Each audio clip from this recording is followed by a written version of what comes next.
the second half of Chapter 4. This video is going to focus on differentiating between and employing the rules of probability and using Bayes' theorem for applications involving conditional probability. So there are a whole bunch of probability rules. Possible values, summation of possible values, and so on. So we're going to go through each one of these from top to bottom, left to right, and hopefully you can understand each of them by the time we're done. So possible values. All this notation in the center actually means is the probability of an event occurring.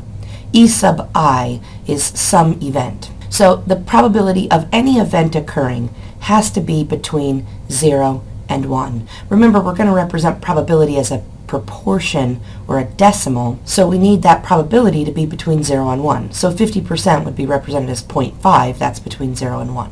The sum of all possible values. So if we add up the probability of all the individual events, that's what this summation means. We add up the probability of each of these individual events, each of the possible outcomes of an experiment, the total probability has to add up to exactly 1, or 100%. So we talked about these individual events before when we did the cheeseburger, hamburger, and bacon burger. Suppose we want to know the probability of somebody selecting a burger when they come into our restaurant, because we sell chicken sandwiches and wraps and all those kinds of things. So E sub I could be the customer selecting a burger, the probability of a customer choosing a burger. The customer could choose a cheeseburger, a hamburger, or a bacon burger. So if we say or, they could choose this or this or this, we're going to add those probabilities together. The probability of the cheeseburger plus the probability of the hamburger plus the probability of the bacon burger. So I'm going to use the fair die as an example. The outcomes for a fair die are 1, 2, 3, 4, 5, and 6.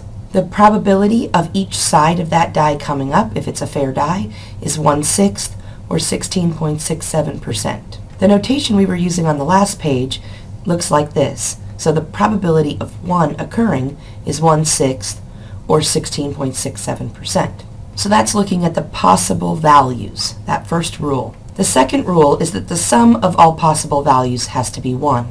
So if we have 6 sides of a die, and each side has a 1/6 chance of occurring, when we add those all up, we get 1. Pretend the event of interest is rolling an even.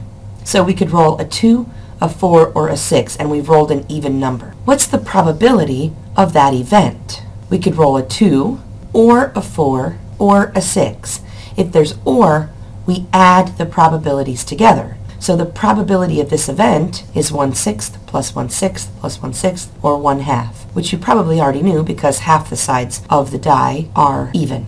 The complement rule. Let's start by defining the complement. The complement of an event is the collection of all possible events not contained in E. And I put here actually elementary events. So if we were looking at that fair die again, the evens were in our event 2, 4, 6, and 8. The complement are all the sides of the die that are not inside that event. So 1, 3, and 5 would be in the complement. We denote complement by putting a bar above the event. This is all the stuff in the event. The E with the bar on it is all the stuff outside of the event. The complement rule looks like this. The probability of an event occurring, this complement, is 1 minus the probability of the original event, because these two things make up the entire sample space. So in our fair die, 2, 4, and 6 are inside the event, 1, 3, and 5 are outside that event, but 1, 2, 3, 4, 5, and 6 make up all the sides of the die. So the probability of the odds has to be 1 minus the probability of the evens occurring.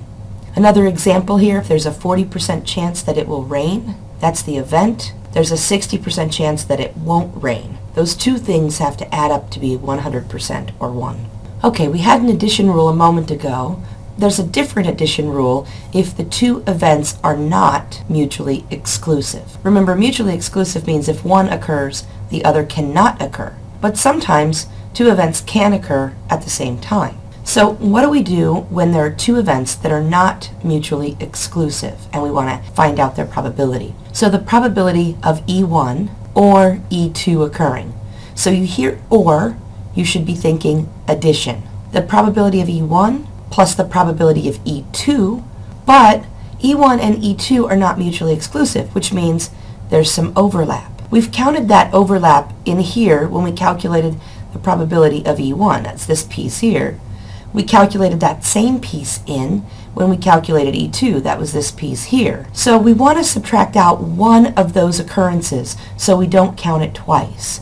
So we're going to count the probability of both E1 and E2 occurring and subtract that out so we don't count that piece twice. So for an example of that, suppose that we're talking about our deck of cards and we're interested in calculating the probability of getting a red card or an ace. We could add together the probability of red plus the probability of ace, but remember there are two red aces, so those events are not mutually exclusive. We want to make sure to subtract out the overlap. So the probability of red, there are 26 red cards, so 26 of the 52 cards are red. 4 of the cards are aces, so the probability of an ace is 4 out of 52. There's 2 cards sitting in the overlap. We've counted those 2 cards in the red, we've counted those 2 cards in the aces. We need to subtract out one of those counts because we don't want to count the same thing twice. So to do that, we're going to subtract out the overlap. The probability of being in that overlap is 2 out of 52. So we subtract out 2 out of 52. 30 out of 52 minus 2 out of 52 gives us 28 out of 52. That's our probability of getting red or ace. If 2 events are mutually exclusive, we have an addition rule that's really the same thing, but the difference is that that piece where there was the overlap no longer has a value in it. So you're not really having to memorize a new rule. What you really just need to know is if 2 events are mutually exclusive, there's nothing to subtract out. So the probability of E1 or E2 occurring would be the probability of E1 plus the probability of E2. There's nothing to subtract out, so that would be 0. So we can ignore that piece of the equation when the 2 events are mutually exclusive. So here's an example. Suppose that we have something like Skittles, where the flavors in the bag might be lemon, strawberry, orange, and blueberry, and we've got 8 lemon, 12 strawberry, 5 orange, and 10 blueberry. Suppose that I really like the lemon and the orange, and I'm really interested in the probability of reaching into the bag and really getting that piece of candy that I like. So I want to find out the probability of getting a lemon or an orange because I just love that citrusy flavor. So the probability of getting a lemon or an orange is the probability of lemon plus the probability of orange. These 2 things are mutually exclusive because we can't get a candy that is lemon and orange at the same time. So the probability of lemon is 8 out of the 35, or 0.23. The probability of orange is 5 out of the 35, or 0.14. We add 0.23 to 0.14, and there's a 37% chance of reaching into the bag and getting the candy that we really like, if we like lemon and orange. Conditional probability is the case where we're interested in finding out the probability of one event occurring given that another event occurs. Now those 2 events could be happening at the same time, or one event could occur and we're interested in the probability of another event occurring based on the occurrence of the other event. We read this as the probability of E1 occurring given that E2 occurred. So we calculate that by looking at the probability of both events occurring, so the probability that E1 and E2 both occur, and dividing that by the probability that E2 happens in the first place. We've got the example here of purchasing intent given that the price has been lowered. We want to know the probability that the customers would increase their quantity demanded given this lower price in the market. So in another example of conditional probability, suppose we've got a used car lot and 70% of the cars on the car lot have air conditioning, 40% of them have a CD player, and 20% of the cars have both. We might be interested in something like this. What's the probability that a car has a CD player given that it has AC?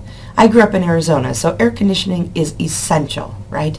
So we might want to know, if we pick a car that has air conditioning, what's the probability that we can also listen to our tunes while we drive down the road? The probability of a CD player occurring in a car, given that there is air conditioning in the car.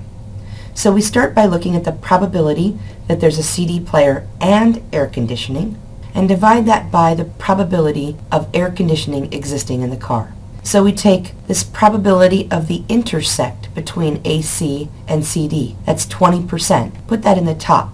The probability that we could get a car with AC on our lot is 70%. So we put 0.7 in the denominator.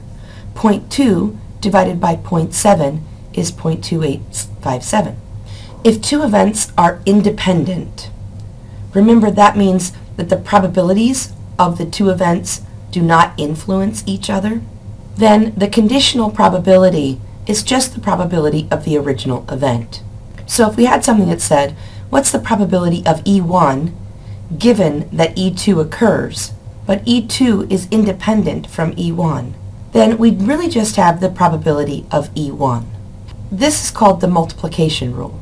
But what's interesting to me about this is that if you look at this carefully, it's really just the conditional probability formula rearranged. So we had before the probability of one event occurring given another event is the probability of both events occurring divided by the probability of the first event happening. Well, we've just rearranged things here.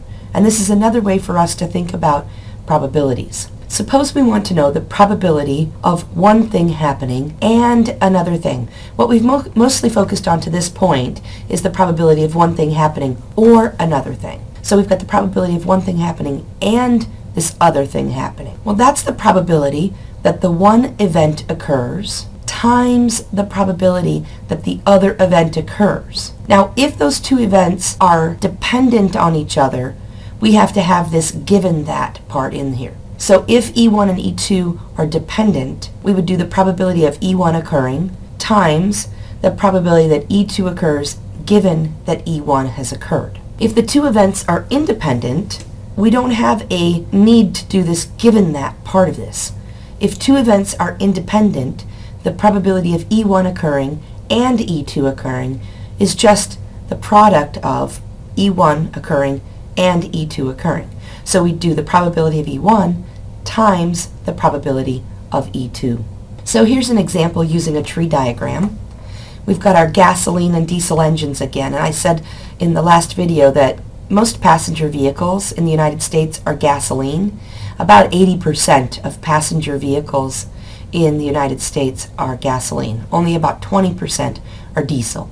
Now, of those gasoline vehicles, about 20% are trucks, about 50% are cars, and about 30% are SUVs. Suppose we had all of the types of vehicles in a big pile, and we wanted to know the probability of randomly drawing out a gasoline truck. We'd want to calculate the probability of getting gasoline and truck. So the probability of gasoline and truck is the probability of gasoline times the probability of truck given that we're talking about gasoline.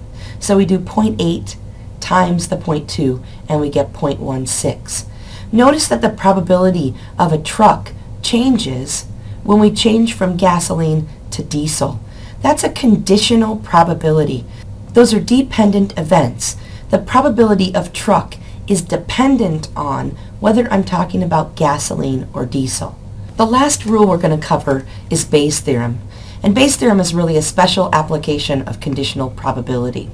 We use this for a number of things. So this says it's used to revise original probabilities with the incorporation of new information. It's also used to work sort of backwards with regard to some probabilities. So in class I'll do a demonstration of using Bayes' theorem to calculate your likelihood that you have a disease, given that you tested positive for the disease. That's another important application of Bayes' theorem. In this case, we're going to focus on a business example.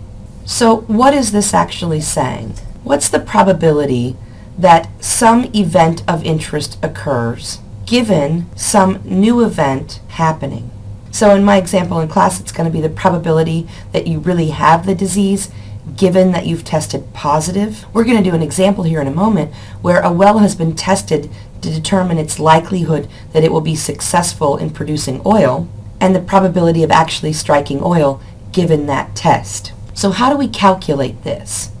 We want to look at the probability of striking oil and the probability that we test positive given that there's oil in that location. And then on the bottom of this thing, we have the probability of getting oil given a positive test and the probability of not getting oil given that positive test. And there can be more than just two options, but we're going to focus on an example that has just two options. And we can represent this as an equation or in a table. So we use this example.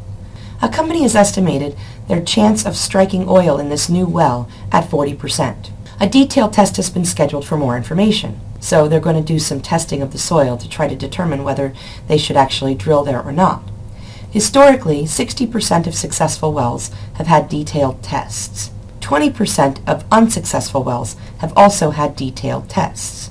Given that this well is scheduled for a detailed test, what's the probability that the well will be successful? So we've got S for successful well and U for unsuccessful well. The probability of success is 40%. The probability of an unsuccessful well is 60%.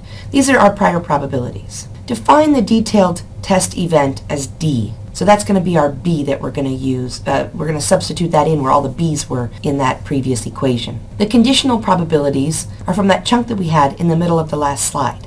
The probability that a detailed test would be ordered, given that the well was successful, is 60%. That's historical data. The probability that the detailed test will be ordered, given that we've got an unsuccessful well, is 20%. The probability of success, historically, has been 40%. So 60% of the time that we drill, we don't find oil. We've got these conditional probabilities. The probability that a detailed test is ordered, given that it's a successful well. So 60% of the time that we have a successful well, we do a detailed test. So the joint probabilities, it's the probability that we have a successful well and we do a detailed test. The probability that we have an unsuccessful well and we do a detailed test. So we've just multiplied those two probabilities together. This revised probability is the probability of successful well given that we've done a detailed test. So it's this joint probability divided by the total probability of 0.36. So there's a 67% chance that we'll have a successful well given that we're doing this detailed test. Remember, that actually is revising our probability from the original estimate of 0.4. A detailed test has been ordered, so we're more likely to have a successful well.